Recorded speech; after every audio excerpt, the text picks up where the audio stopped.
Am I the a-hole for not telling my brother-in-law about the college account we have for his daughter? My 40 female husband, Robert, 45 male, and I are child-free by choice. I'm an only child, but Robert has a brother, Samuel, and Samuel has a daughter, Shelby, who is 17 and a senior in high school. Shelby's mom and Samuel split up when Shelby was 3, and he's never been a very enthusiastic father and did not file for custody, but he gets visitation and pays court-ordered child support. Several years ago, Samuel told Robert that he wasn't saving anything for Shelby for college. He said Shelby's mom can pay for it out of the child support I sent her every month. When I heard this, I suggested that we start saving some money each year in an account for Shelby that we would give her when she was ready for college. We started putting money aside each year and we invested it well. So now the account is almost $35,000 in it. We didn't tell anyone about the account because we didn't know how much we would be able to save. And we didn't want Shelby to count on money that wouldn't be there.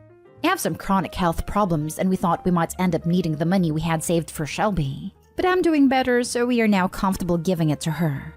A couple years ago, Samuel lost his job. He looked for a new one but didn't seem to be looking very hard.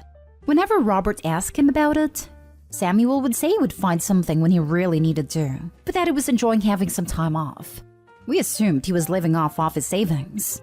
He got a new job about a year later and has been working that job since. Last month, Shelby started looking into colleges, so we decided we should tell her about the account because knowing the money was available might influence her decisions about where to apply. Shelby was very excited, but Samuel hit the roof. He called Robert and screamed at him about how he could really have used that money to pay his child support while he was unemployed. Then Robert's mom called and started screaming too. Apparently, Robert's parents were actually making Samuel's child support payments while Samuel was unemployed, even though they were retired and on a fixed income. Nobody ever told us that, and Samuel never asked us for a loan or anything, and he seemed really nonchalant about not having a job. Now Robert feels terrible because his parents spent a bunch of money on Samuel while he had $30,000 in a savings account. He says we should have told them about the account and offered to help Samuel out. I pointed out that we didn't know for sure that we wouldn't need the money until recently, and that Samuel could have gotten a job to make ends meet rather than taking money from his parents. Am I the a-hole? Now for the top comments. Not the a-hole. That money is for college, not child support. I'm shocked how everyone is giving the brother-in-law a pass for being a deadbeat dad, and nobody's praising you for giving the poor child an opportunity for a better future. Yeah, and his parents paying it too. While he was enjoying having some time off. If Opie had shared that they had this money and shared the money, then his brother would have just taken longer to find a job because he wouldn't have felt he really needed it. You know what that waste of space would have done? Still take money from his parents and squander that poor child's college fund. Not today, home. You and your husband are not responsible for his brother. It is not your husband's fault his parents were covering child support payments. They should be mad at your brother-in-law because he was so nonchalant about not having a job. It is unfortunate for them, but not in a way you and your husband's fault. No kidding. They attacked the responsible son at Opie who did a lovely thing for their granddaughter, instead of the deadbeat son who apparently was fine with his parents taking on his responsibilities. You wonder if mother-in-law/father-in-law enabled Samuel his whole life. This is messed up. Opie and husband sound like the responsible kind of people in this family. Glad Denise has them. Not today, Hall. Sounds like mother-in-law was enabling brother-in-law's lack of need to find a job. She does tend to enable him. I was really surprised when I heard they were making his child support payments. I could understand if Samuel really couldn't find a job, but there always seemed to be jobs available in his field, and he really didn't seem to be looking very hard. Next story. Am I the a-hole for no longer handing my son his allowance after I found out my husband's been taking it? My son, 10, recently started receiving allowance from me since his dad is unemployed, and also because my son likes to have his own money to spend on stuff he wants. The problem is that I discovered by accident that my husband has been taking the money from our son to buy his own stuff, like cigarettes or a drink. He'd approach our son whenever he has money and tell him he'll buy him what he wants, but ends up spending the money on something else. Something for him, not our son. Our son obviously cannot drive by himself and buy his own stuff, so my husband offers to buy stuff for him using, of course, his allowance. I'm a nurse working long shifts most of the time, so I'm not always home. Every time our son wants something, my husband would be like, "Hey bud, you want a few bags of Doritos for you and the other kids? I'll stop by supermarkets and get them for you then." That would be X amount. Then our son gives him the money but never receives his Doritos. Rinse and repeat. This went on for 2 months until my son told me. Turns out my husband asked not to tell mommy because she'd get mad at him and he'll be in trouble, and promised to get him his stuff, but he never does. I had a big fight with my husband about it, but he said it wasn't a big deal since he always ends up getting our son the stuff he wants 99% of the time. He told me to consider this as gas money since he drives a number of kilometers to the supermarket to buy what our son wants. I shamed him for taking advantage of our son and taking the money that was meant for him, and said he was acting like a thief, but worse when stealing from his own son. And then said I wouldn't be handing our son any allowance anymore. And my husband said I was overreacting and punishing our son for no reason. I said I'll handle our son's needs from now on, but he argued that I can't when I'm busy working all the time. I said it was none of his business and walked out the room. He kept nagging me saying my son will resent me if I stop handing him money, but I refused to engage any further in the argument and guilt tripping. He keeps calling me heartless and financially controlling to take away the allowance. Am I the a-hole?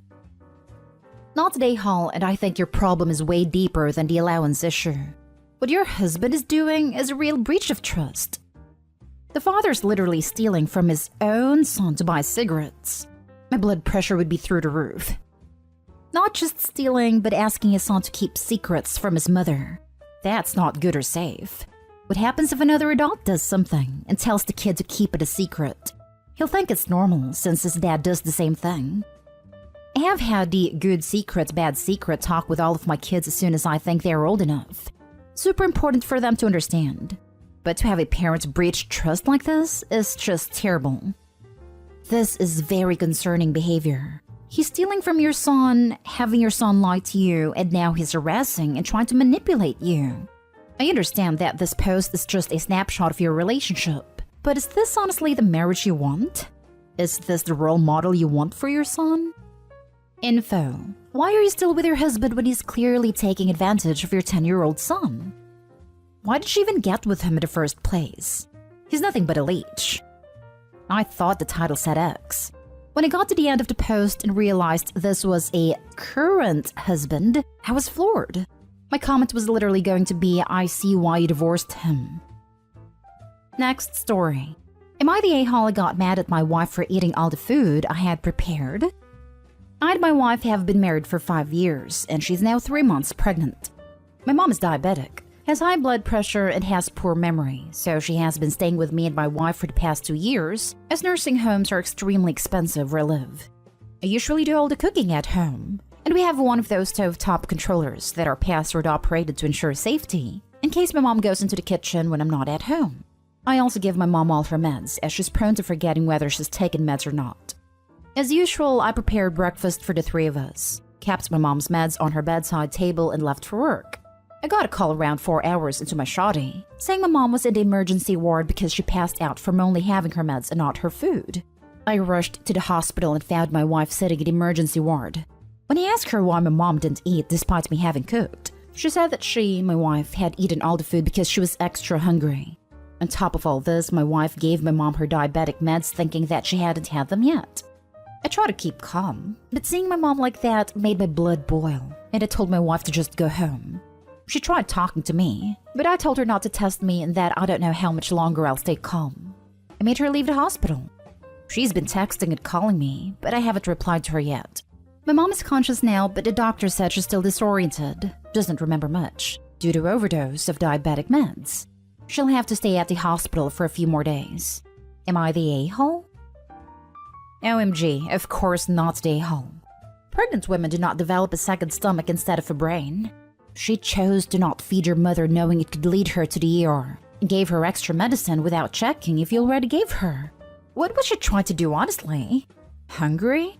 How starving do you have to be to choose to endanger someone? Side note, you need a pill distributor with different cases for each day, to be sure not to mess up. Oh wow, I have to look upon the pill distributor thing, for sure. Not the a-hole. Your wife could have seriously harmed your mom. At the very least, she could have called you to ask if she had been given her medications. However, she should have just assumed you had already given them to her because that's your responsibility. She also shouldn't have taken extra food without asking, as I know some medications require food for absorption.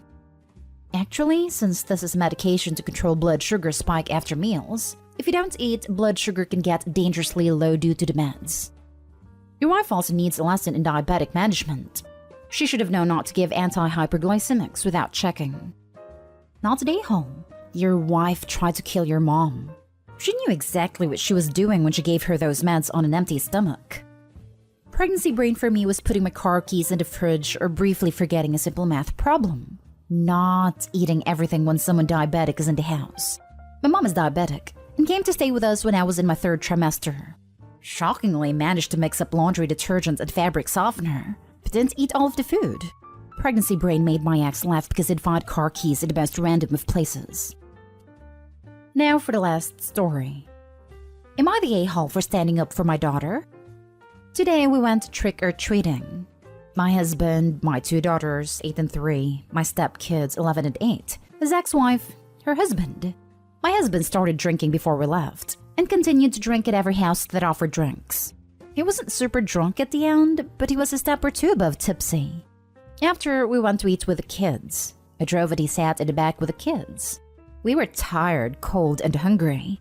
He was being obnoxious and messing with the kids. I couldn't see, but I just heard my 8-year-old, who is not his bio child but has called him dad since she was 4, telling him to stop, and she was getting upset. I told him to leave her alone. My daughter started crying and I snapped at him and told him to stop, and that the kids shouldn't be crying in order to get him to stop. We ate and all was good, but when we left, he started back up again. My daughter started crying and I yelled at him to stop acting like a freaking child. Respect your kids when they say stop. He said, I'm just having fun. He has a history of having fun at the expense of the kids. I said, you can't torment them and say you're just playing when you're the only one having fun. She doesn't like it, so stop.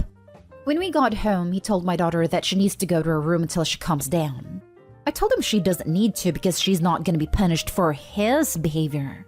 He started on her, telling her all types of stuff about how she's a wimp, a crybaby, too sensitive, needs to toughen up, and that it's your mom's fault for cuddling you. She's raising a participation trophy brat. He was telling her he's trying to teach her to be tough, and she defended herself and yelled, "You're not teaching me anything. You're just tormenting me and trying to make me feel like being sensitive is bad." I stood up for my daughter. I told him he was out of line and he was not going to name-call my child. He tried to tell her it was her fault that we were arguing, and I told him it was his fault. We've been discussing him adopting her, and in the privacy of our bedroom, I told him he was not adopting her because of his behavior, and went to the living room and said, "I'm never adopting you because you're a wimp." Daughter went to her room crying and I went to go to comfort her. I came in and gave a half-baked apology with excuses, blamed me for arguing with someone who is drinking, and thinks I'm wrong for not having his back from the start. My stepkids told him he was wrong. Then he gave a better apology, but it feels too late. He says he doesn't know how to play with her because she doesn't like his ribbing and always cries. I told him he has had 5 years to figure out how to bond in a way that she likes, and he's selfish for thinking that it's his way or no way. My daughter is still hurt. I'm still hurt. My stepkids are hurt, and he still thinks if I would have just told her to stop being a baby, it would have never gotten this far. He thinks I'm the a-hole, not him. Now for the top comments before reading the little update. Why are you with this monster? He is abusive as heck. He should never be alone with your children, ever. You need to look out for the best interest of your children. Take your kids and go. You are not wrong for defending your child. You are the a-hole for putting her in this position with your life choices that directly involve the mistreatment of your children. She says he's had 5 years to bond with her daughter, which means Opie has had those same 5 years to realize what a complete jerk he is to her daughter and is still keeping him around. Sounds like he's been like this for 5 years, and Opie just assumes he's going to change. Opie, you're the a-hole. Your daughter needs out from this situation right now. It's long past due. Everyone sucks here, and I'm not quite sure why people are cuddling you with NTAs and NAHs. So this is it? This is the grand consequence to that crap trophy night? He was heavily drinking when he was on an activity with his children. He was repeatedly antagonizing your child to the point of tears even after being told off, and tried to punish her for the reaction to his harassment. After he was told off by you, he sought your daughter out for the express purpose of verbally and psychologically mistreating her with insults and name-calling. And when told he wouldn't get to adopt her because of behavior like this, he sought her out again to emotionally mistreat her some more. And not only are you telling us that this is just the worst instance of years of him amusing himself by mistreating the children, he is still doubling down on blaming and name-calling your daughter now he's sober again. And your response is running to Reddit to ask a bunch of strangers if you're an a-hole because you dared to defend her while this was going on? AKA the barest minimum one would expect of a mother. Shove your butt off of Reddit and start drawing hard lines. That guy needs to see a therapist. Your daughter too, if that's how he treats her. Because that's hardcore awful what he's doing. He needs to work through his behavior, which is horrible and not a dad persona, and change his acts real quick under guidance, or you need to remove your children from his influence. Him getting to stay in their life as their in-house tormentor and mistreat them some more but without being their adoptive father is not an acceptable deterrent or consequence. He can make active, measurable steps to change, or he can be removed from the equation. Now for the little update. I've read every single comment on this post and every DM. As I said, this was an eye-opening moment for me. I sent this post to my husband with the hope that it will open his eyes to see that it's time to break the cycle of awful behavior with professional help. I can't fix him. Otherwise, yes, this will be a deal breaker, and this will be the hill for my marriage to die on. I'm sorry I'm not understanding where everyone is getting the idea that he's treated her this way for 5 years. He's been in her life for 5 years. This is the first time anything like this has ever happened. He can be irritating and obnoxious. I'd have had to remind him when to back off with the teasing of all 4 kids, and he's backed off. That's as far as the history goes. But the damaging things he said last night is not the norm in our home. This is not me defending him. This is me saying no, I've not sat back for 5 years while my daughter is verbally and emotionally mistreated. He's normally a loving dad and our kids adore him. But the incident last night was the first of its kind, and it was one too many.